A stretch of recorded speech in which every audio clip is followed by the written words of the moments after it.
How's it going, everybody? Welcome back to Lead Therapy, and I really appreciate you taking your time tuning into my video. And if you're new to the channel, my name is Troy. If you guys could do me a large favor, since YouTube put me in their YouTube jail for a week, it's going to take a while for them to start recommending my videos again on YouTube. So if you could help the channel out by liking, sharing, and subscribing and hitting those post notifications, I would greatly appreciate it. And if you haven't checked out my Instagram yet, go take a look at it.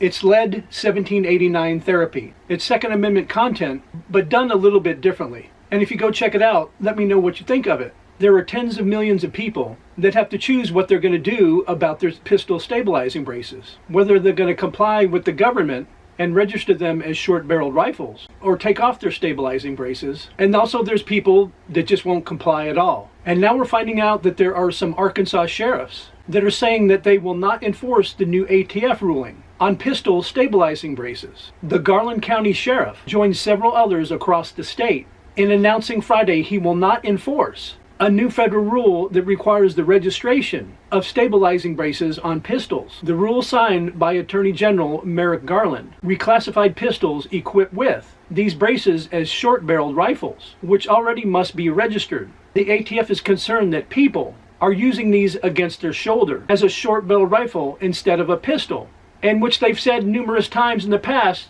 that it was okay for us to do so, or occasionally do so.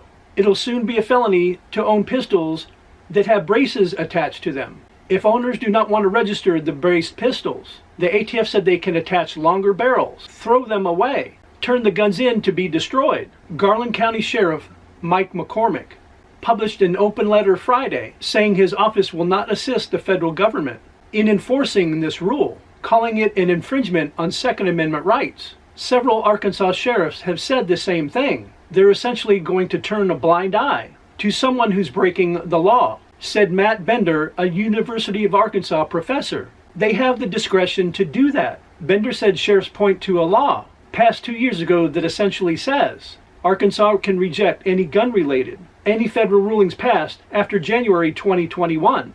They are relying on a sentiment and also a very performative piece of legislation. Most people will probably feel safe keeping their braces, but that does not mean they're not breaking the law. That does carry serious penalties, just like most criminal offenses do. Most people think the sheriff's intentions are good, but wonder whether they would ultimately defer to federal law in cases where they need an arrest warrant.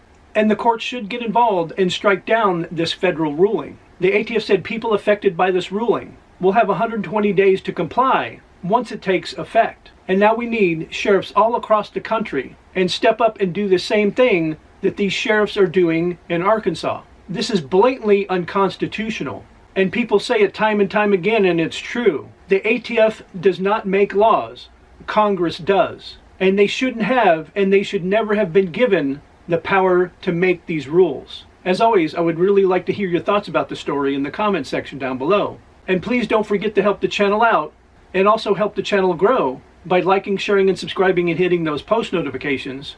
And please don't forget to check out my Instagram at Lead 1789 Therapy. And I hope to see you guys in the next video.